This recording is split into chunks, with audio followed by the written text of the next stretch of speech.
श्रीमद् रामायणम्।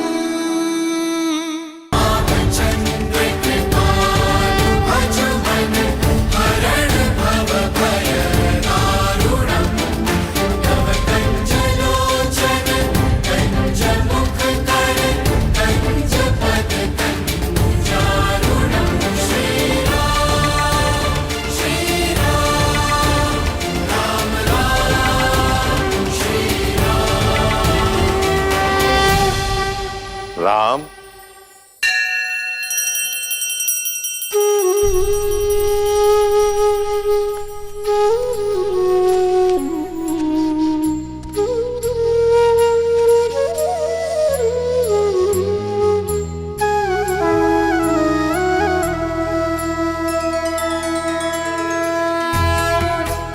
यशस्वी भव।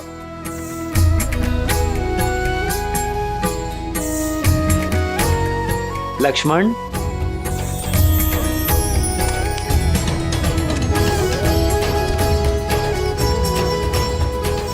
भरत, शत्रुघ्न,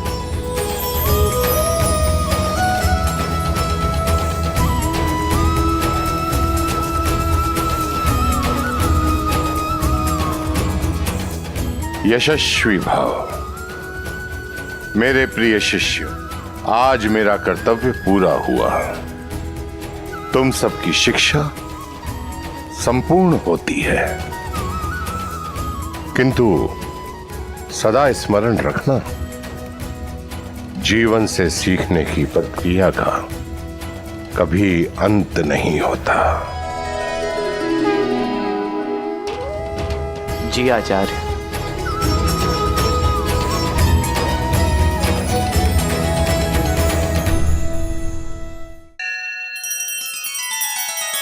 श्री रामचंद्र कृपालु भजु मन हरण भव भय दारुणम्। नव कंज लोचन कंज मुख कर कंज पद कंजारुणम्।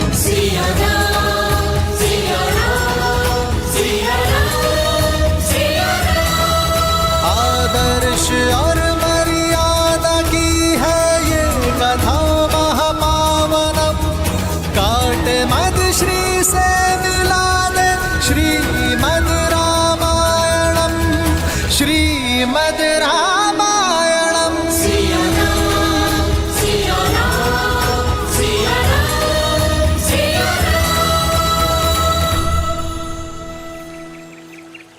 लक्ष्मण भैया, आज तो हम बहुत खुश हैं। सुमित्रा माँ से मिलने वाले हैं आज तो हम।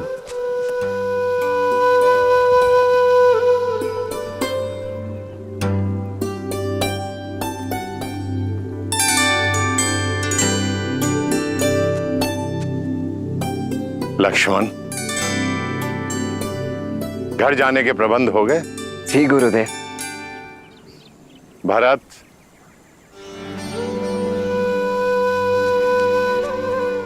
बहुत आशाएं हैं मुझे तुमसे। अपने भीतर छिपे हुए गुणों को बाहर लाने पर ध्यान देना। जी गुरुदेव। शत्रुघ्न, अब आप कर्तव्य की ओर जा रहे हो। अधिक उद्दंडता मत करना। जी आचार्य। राम दिखाई नहीं दे रहा है। राम कहाँ है? गुरुदेव, भैया तो प्रतिदिन की भांति आज भी दिनचर्या पर ही गए हुए हैं। परंतु आज तो अवकाश है सबका। गुरुदेव, भैया ने कहा कि भरत जब तक मैं आश्रम में हूं तब तक अपने कर्तव्यों से विमुख नहीं हो सकता।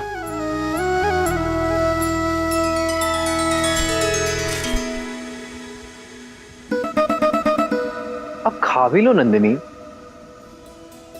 देखो, जब तक तुम चारा नहीं खाओगी मैं जाऊंगा नहीं।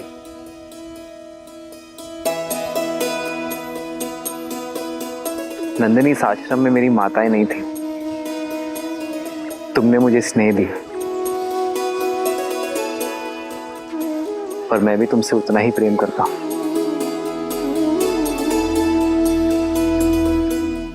पर जो आता है उसे जाना होता है नंदिनी। यही नियति है ना। अपना उद्देश्य समाप्त होने के बाद हर किसी को जाना होता है नंदिनी, अपने कर्तव्य के लिए। तुम भी तो अपनी माता कामधेनु को छोड़कर आई थी ना।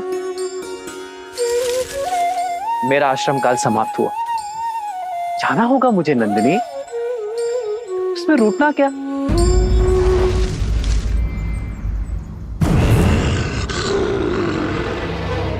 मैं आता रहूंगा तुमसे मिलने। देखो अब मौन होकर चारा खा लो, और कल से कोई और आएगा तुम्हें खिलाने तो शांति से खाना। देखो नंदिनी, अगर तुमने चारा नहीं खाया तो मैं रूठ जाऊंगा, चला जाऊंगा मैं यहां से। नंदिनी मैं सत्य कह रहा हूं, मैं चला जाऊंगा। ठीक है, मैं चला।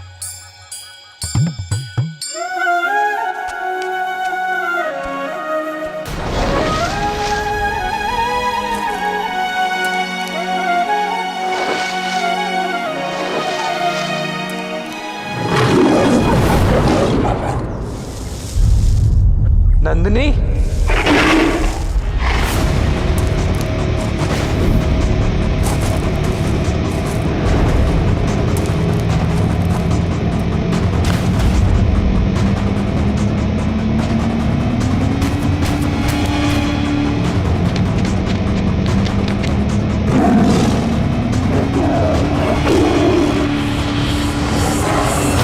छोड़ दो नंदिनी को, ये मेरी रक्षा में है क्रूर बाघ। भूखे को क्रूर कहते हो राम? जो शरीर विधाता ने दिया उसे भोजन देने का प्रयास क्रूर कैसे हो सकता है? प्रकृति ने मुझे बनाया ही ऐसा है कि अन्य पशुओं को खाकर जीवित रहूं।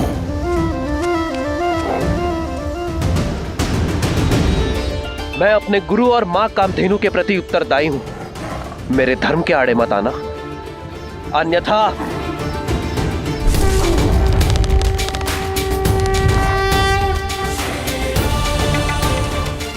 और मेरा धर्म इस वन पर शासन करना है। यदि तुम इससे मुझसे छीनकर मुझे भूख से तड़पता छोड़ दोगे तो क्या यह धर्म होगा? बोलो राम, मुझसे मेरा भोजन छीनकर तुम एक अधर्म नहीं करोगे? अपना पेट भरना तुम्हारा धर्म है और नंदिनी की रक्षा करना मेरा धर्म। और जब दो लोगों का धर्म आपस में टकराता है तो धर्म संकट होता है, और धर्म संकट का एक ही हल है, त्याग। त्याग? मैं अपने आहार का त्याग नहीं करने वाला। पर मैं कर सकता हूं। रघुकुल रीत सदा चली आई, प्राण जाए पर वचन न जाई। मैं नंदिनी के स्थान पर स्वयं को प्रस्तुत करता हूं।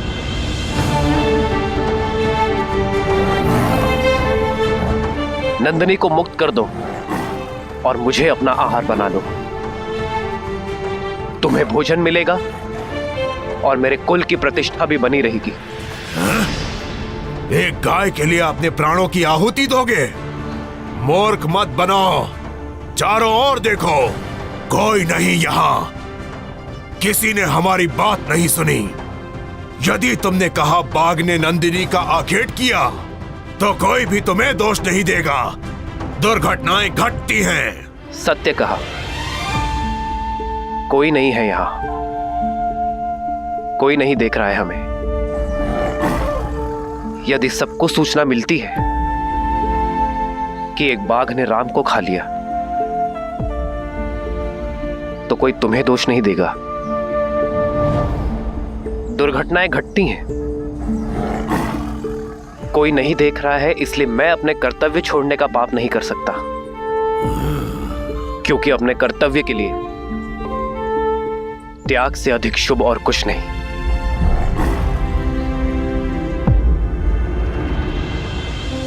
बना लो मुझे अपना आहार और छोड़ दो नंदिनी को।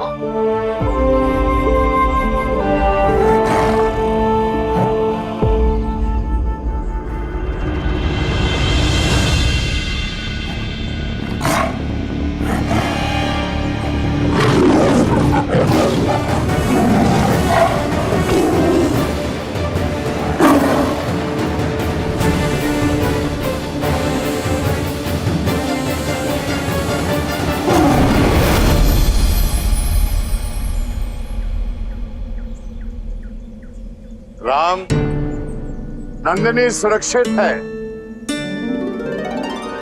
और तुम्हारा धर्म भी।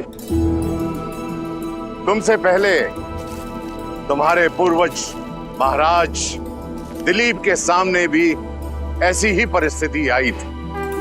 उन्होंने भी वही किया जो आज तुमने किया। ये कामधेनु की ली गई परीक्षा थी, उसमें तुम सफल हुए। परीक्षा? हाँ, परीक्षा। धर्म और अधर्म का ज्ञान होने पर चयन करना सरल होता है राम, किंतु कई बार उचित और अनुचित के बीच में एक हल्की सी धुंधली रेखा होती है, जो आज तुम्हारे साथ हुआ। और कई बार व्यक्ति लोभी हो जाता है, अधर्म अपना लेता है, करुणा को त्याग देता है, परंतु तुमने करुणा का साथ नहीं छोड़ा। मैं तुमसे बहुत प्रसन्न हो रहा। मैं आजीवन आपकी सीख स्मरण रखूंगा आचार्य। धर्म, करुणा, सत्य और त्याग भाव, ये मेरे जीवन के स्तंभ होंगे। मैं आजीवन काम, क्रोध, मोह, लोभ, अहंकार और ईर्ष्या को पराजित करने के लिए युद्ध करता रहूंगा।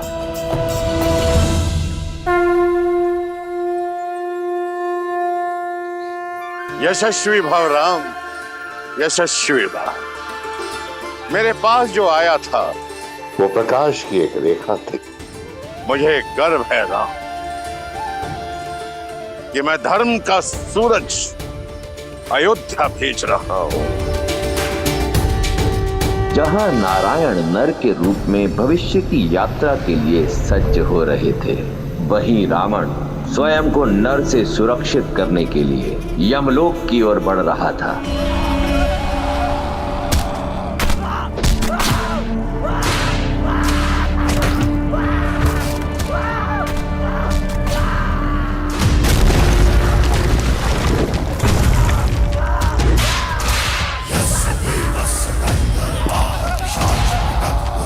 यम, कहो, समक्ष आओ। मृत्यु के द्वार पे खड़े होकर मृत्यु को पुकारने वाले दुष्ट, कौन हो तुम? महाकाल का एक भक्त, काल के देव का काल।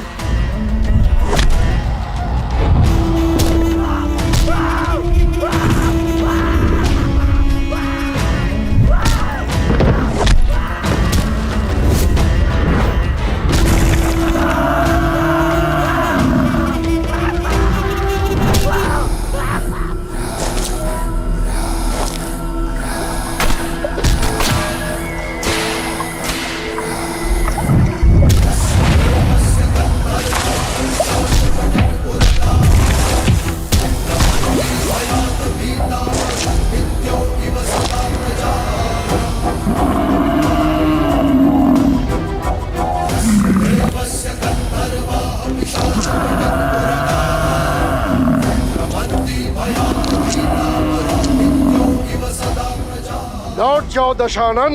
आ गए हम। मुझे लगा था कुबेर की भांति भाग जाओगे। यक्ष और यम में यही अंतर है।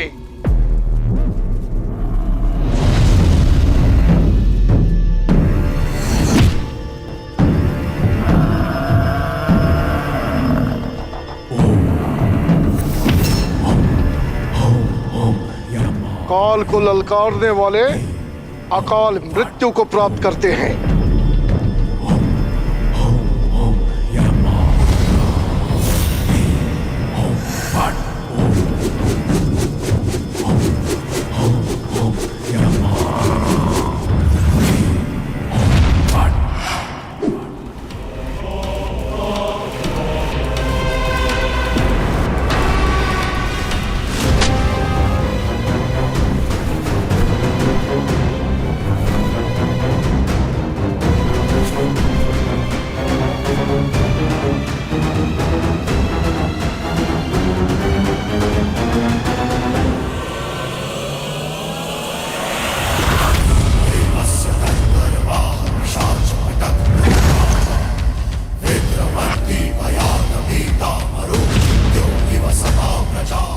और महाकाल का वो भक्त जिसे स्वयं महादेव का आशीर्वाद प्राप्त हो, उससे काल को भयभीत होना चाहिए।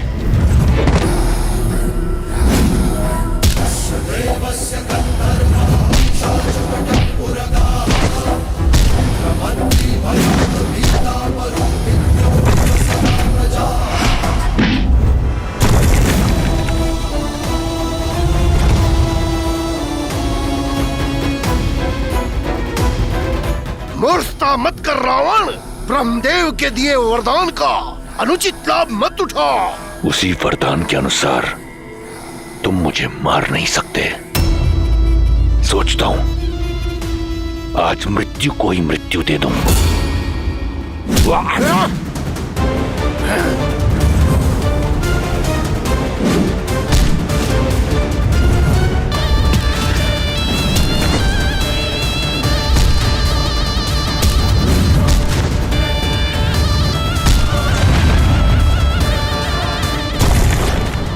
यम, सावधान।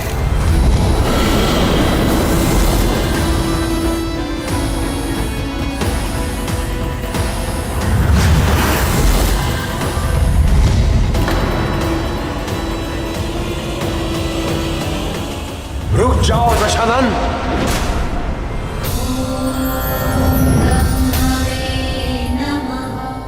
आप धर्मराज है यम, भूल गए इसकी मृत्यु आपके हाथों नहीं है। और रावण तुम मृत्यु को नहीं मार सकते, फिर भी यहां आए, चाहते क्या हो? बस इतना। मैं सबसे अभय हूं, परंतु नर से नहीं। वही अभय लेने आया हूं, अमृत। अमृत? अमृत नहीं मिल सकता। तुम अमृत के पात्र नहीं हो। जानता था। जाइए आप, परंतु मैं यहां से नहीं जाऊंगा। मेरा निश्चय अटल है। जब तक मुझे अमृत नहीं मिल जाता, मैं यहां से नहीं जाऊंगा। तुम्हें अमृत पान कराने का अधिकार मुझे नहीं है रावण। वचन रहा, रावण का वचन। मैं उस अमृत का पान नहीं करूंगा। यदि मैंने ऐसा किया तो आप अपना वरदान निष्फल कर देना। जो अमृत असुर प्रयास से भी ना पा सके, मैं उसे पाना चाहता हूं, अपने पास सुरक्षित रखना चाहता हूं। अब आपके समक्ष केवल दो ही मार्ग हैं। या तो आप इस असुर को वो कलश दे दें, या फिर यहां मैं यम को व्यस्त रखकर सबको अमर कर दूं।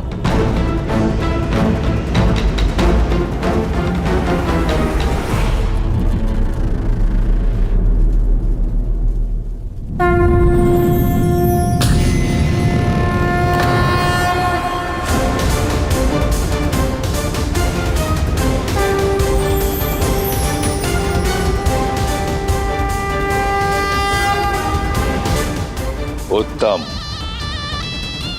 अति उत्तम। वचन रहा, मैं इसका पान नहीं करूंगा। यह सर्वदा मेरे साथ सुरक्षित रहेगा।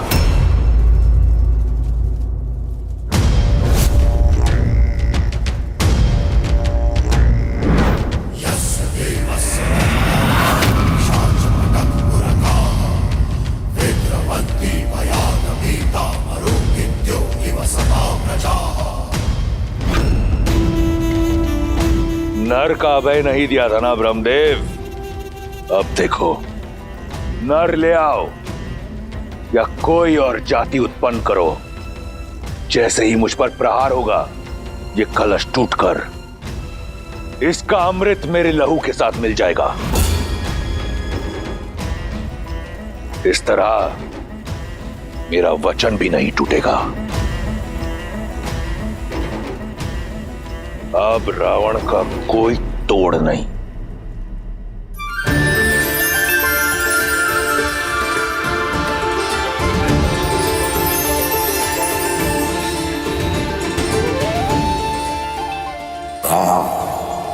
आकाश में घुलता यह हरा रंग इस बात का प्रतीक है कि राजकुमार गुरुकुल से अयोध्या के लिए प्रस्थान कर चुके हैं।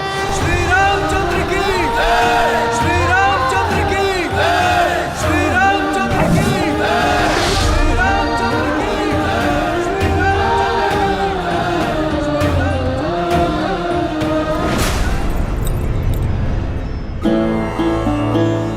वर्षों से प्रतीक्षा थी एक क्षण की, वो आ ही गया।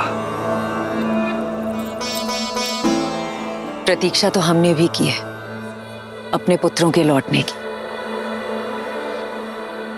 और अपने पति के मुख पर प्रसन्नता और उत्साह देखने की। 9 वर्ष आपकी आंखें यहां नहीं थी, इसलिए आप ठीक से सोई नहीं ना महाराज। बस मेरा राम आ जाए और आकर सीधा मेरी भुजाओं में समा जाए। महाराज, आपके पुत्र बड़े हो गए हैं, आपकी गोद में नहीं समाने वाले।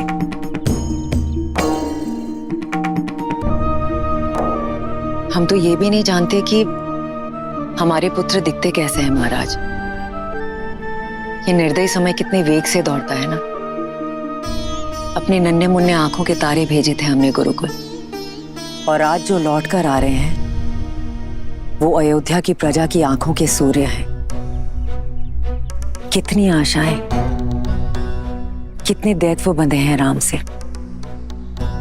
आज के पश्चात राम का जीवन सदैव के लिए बदलने वाला है।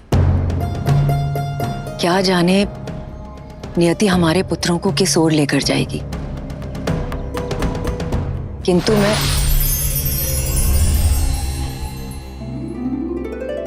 महाराज, इस रंग का क्या अर्थ है? इसका अर्थ है राम सरयू पार करने के लिए नौका में बैठ चुका है और कुछ ही समय बाद अयोध्या के तट पर होगा। महाराज, मैं कौशल्या दीदी और सुमित्रा को बुलाकर लाती हूँ।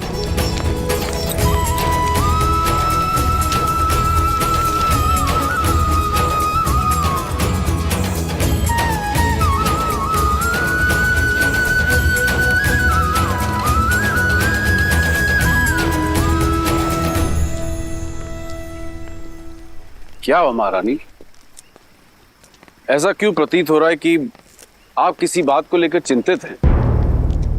देवी गार्गी ने जो कहा वो सुनने के बाद एक माँ चिंतित कैसे ना हो महाराज। आप देवी गार्गी की कही हुई बात को इतनी गंभीरता से क्यों ले रही है महारानी सुनैना?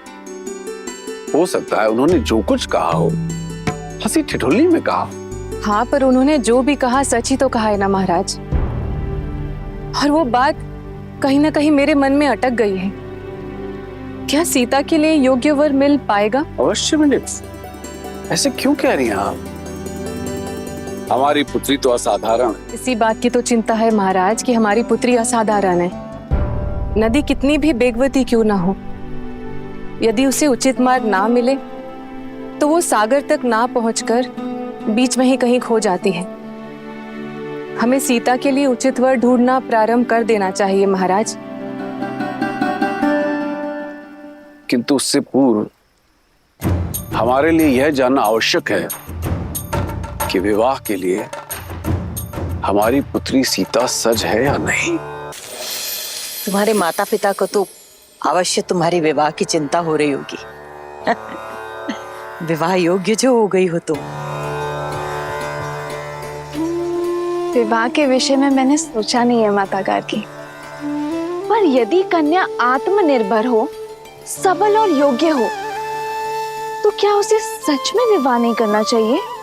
यदि हम संसार के दृष्टिकोण को छोड़ दें तो मेरे विचार से अगर एक व्यक्ति को ज्ञान प्राप्त करना है, स्वयं का विकास करना है और संसार के निर्माण में श्रेष्ठ कदम उठाने हैं, तो उसका ब्रह्मचारिणी रहना ही सर्वश्रेष्ठ है। अच्छा माता, तो फिर संसार रचने वाले ब्रह्मा अविवाहित नहीं है? वो देव हैं। मैं मनुष्यों की बात कर रही हूँ सीता। मनुष्य का प्रेम दूर से तो एक सुंदर पुष्प की तरह दिखता है, लेकिन निकट जाने पर वो कांटे की तरह चुभ जाता है। विवाह एक बेड़ी है विशेषकर स्त्रियों के लिए। क्या तुम अपना अस्तित्व भूलकर किसी की दास्तां स्वीकार करने के लिए सज्ज हो? क्या तुम ऐसा जीवन जीने के लिए सज्ज हो जिसमें तुम्हारे सपने तो चूर चूर हो जाएंगे, किंतु तुम्हारे पति का सपना तुम्हारे जीवन का सत्य होगा। उसकी इच्छा तुम्हारी इच्छा होगी।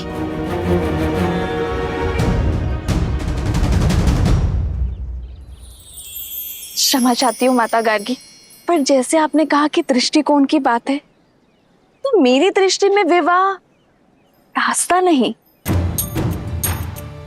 आस्था है।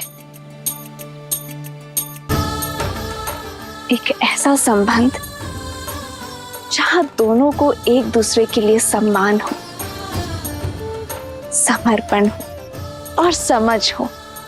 एक ऐसा संबंध जहां दोनों एक दूसरे पर निर्भर ना हो, दोनों एक दूसरे का बल हो, जहां दोनों एक दूसरे का व्यक्तित्व और अस्तित्व को विशाल करने का प्रयत्न करें।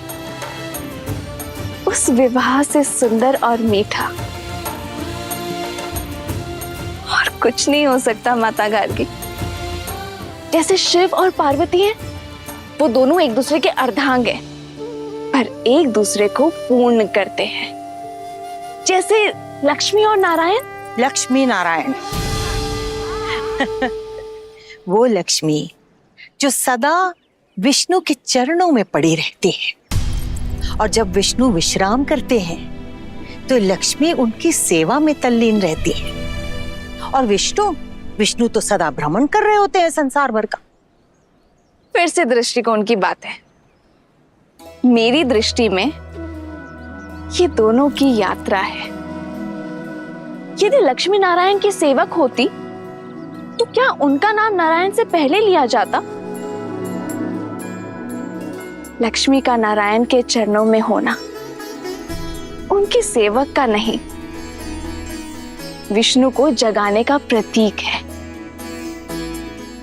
लक्ष्मी विष्णु को प्रेरणा देती है कि जागो और अपना कर्तव्य करो।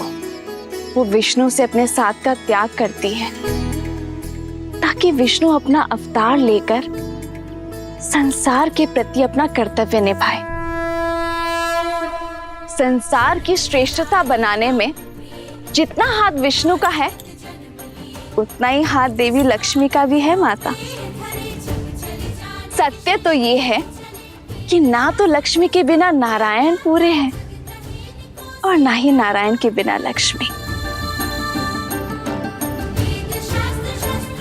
और मुझे विश्वास है कि मैं मुझे पूर्ण करने वाला अपना नारायण ढूंढ लूंगी।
भैया, रथ पे चलते हैं।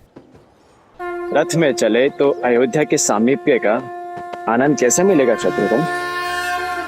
राम भैया केवल माता पिता के नहीं, तो सर्वप्रथम अयोध्या के हैं, अपनी प्रजा के हैं। आइए भैया, चलिए भैया। श्री रामचंद्र की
गोचर मोहा,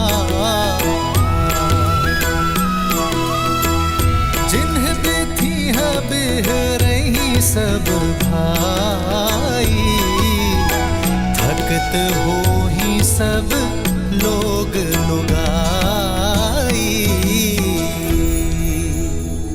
कौशलपुर बासी नर नारी, वृद्ध अरु बाल, प्राण हुते प्रिय लागत सब, कहूँ राम कृपाल।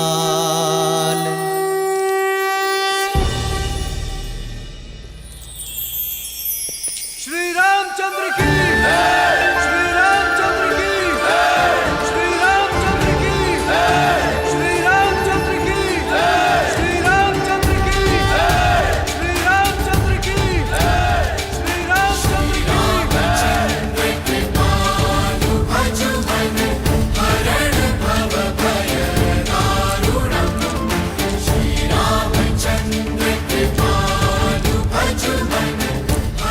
राम,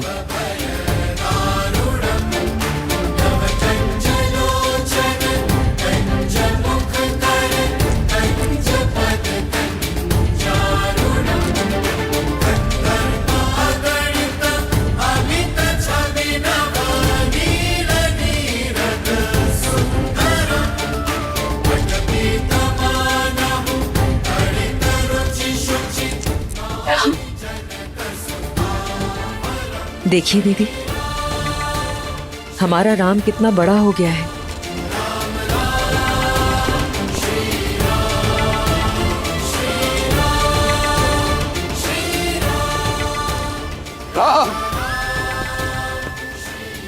महाराज, रहने दो सुमित्रा, आज इन्हें मत रोको। आज एक राजा राजकुमारों से नहीं, एक पिता अपने पुत्रों से मिलने जा रहे हैं।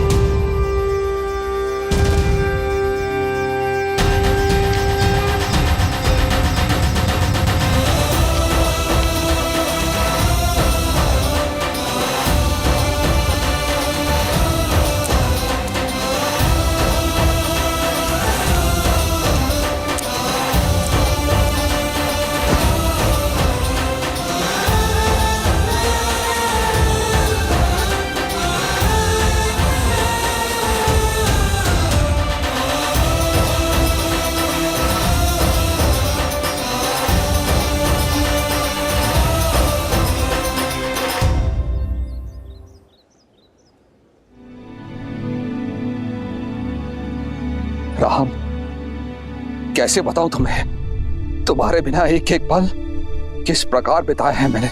अंततः तुम आ ही गए राम। राम,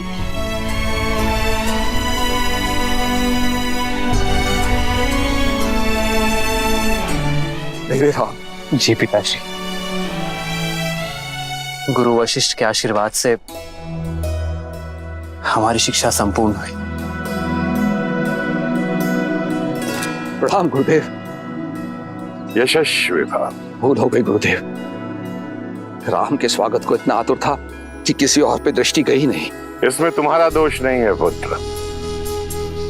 राम के मुखमंडल की आभाई ऐसी है कि जो भी उसे देखता है सारे संसार को भूलकर उसी में खो जाता है।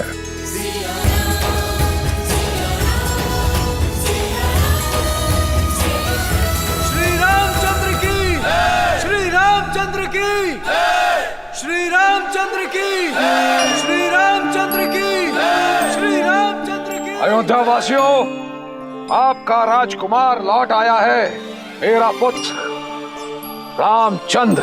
श्री रामचंद्र की, श्री रामचंद्र की। राजकुमार। पिताश्री, मेरे भाई भी आपसे आशीर्वाद की प्रतीक्षा में है। मेरा पुत्र लक्ष्मण, आयुष्मान भव।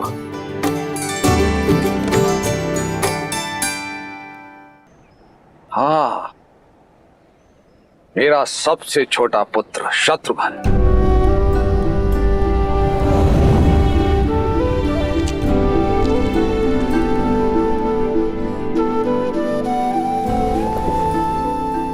आयुष्मान भव। पिताश्री, भरत। मेरे प्रिय भरत,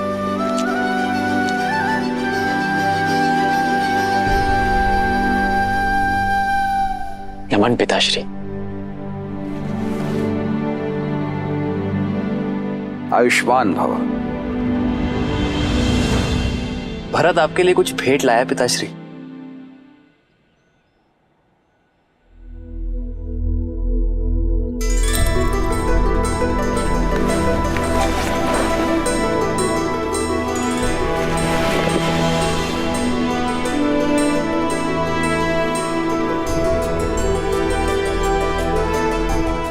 क्या मैं कभी ऐसा भी दिखता था? जब हमने गुरुकुल के लिए प्रस्थान किया था तब अयोध्या से आपकी यही छवि हम सब अपने साथ मन में लेकर चले थे पिताश्री। देखिए, भरत ने उसे कैसे जीवंत कर दिया। मेरे पुत्र में इतनी अद्भुत प्रतिभा है, ये तो मुझे ज्ञात ही नहीं था। आशा करता हूं बाण भी उतने ही वेग से चलाते होंगे। जी पिताश्री। आइए राजसभा में चलते हैं। समस्त मंत्रिमंडल और सभासद अपने राजकुमारों की प्रतीक्षा कर रहे हैं। चलिए। पिताश्री, अगर आज्ञा हो तो पहले हम माताओं से मिल लें।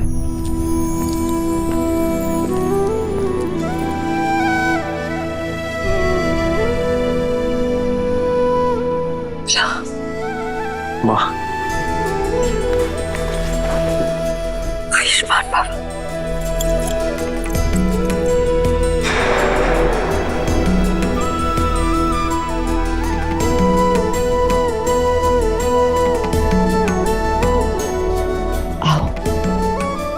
देखिए मेरा राम कितना बड़ा हो गया है।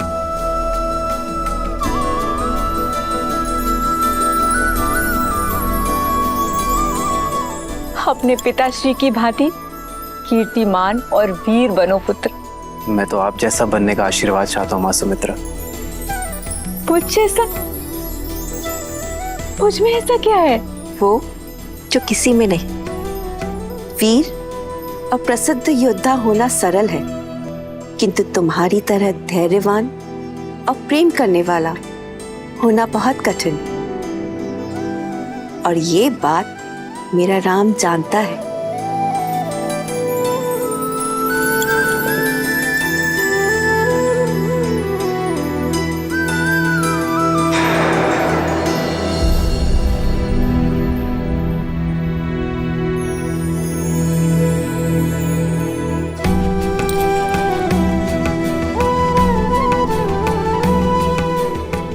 माँ,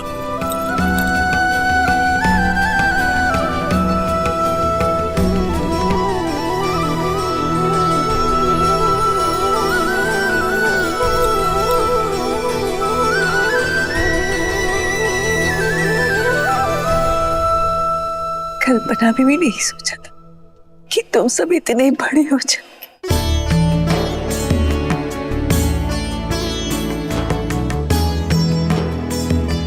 हमने अपने नन्हे नन्हे पुत्र गुरुकुल भेजे थे और देखिए सब इतने बड़े होकर लौटे हैं। सोचा था जैसे नन्हे मुन्ने भेजे थे वैसे ही वापस आएंगे।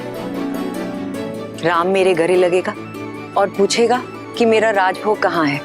आज भी तो गले लगा ना माँ। वैसे मेरा राजभोग कहाँ है?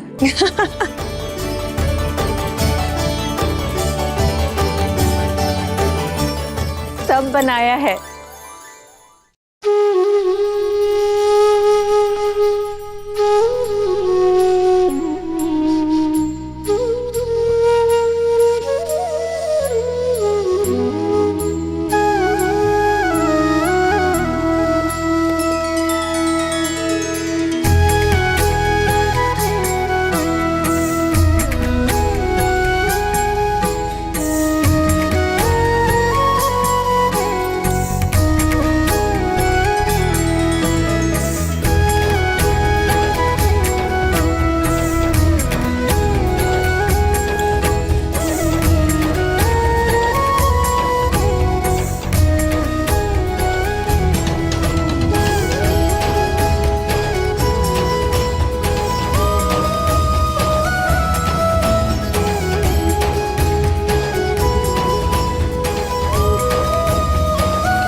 और ये तुम्हारे लिए।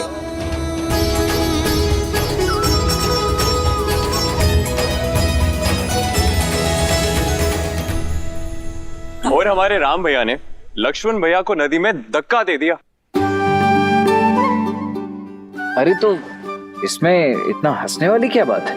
और हमारे भरत भैया, ये तो सदा राम भैया की सहायता के बिना कुछ करते भी नहीं थे।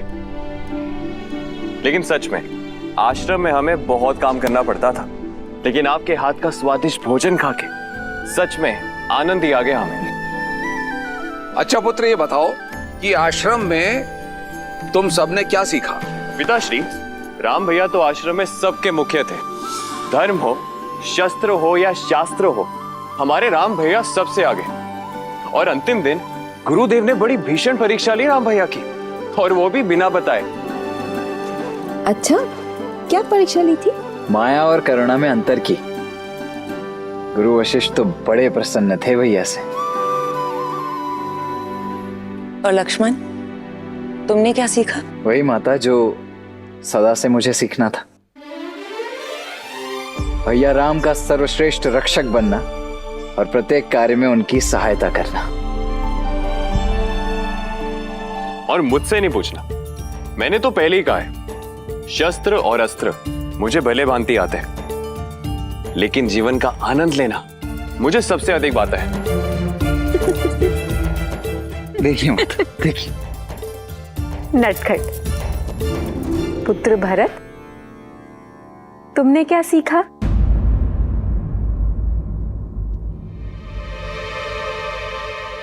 मेरा भरत बहुत अच्छा धनुर्धारी है। हाँ, पर जब लक्ष्य सिद्ध हो तभी। पर हमारे भरत भैया का अधिक मन कला में है।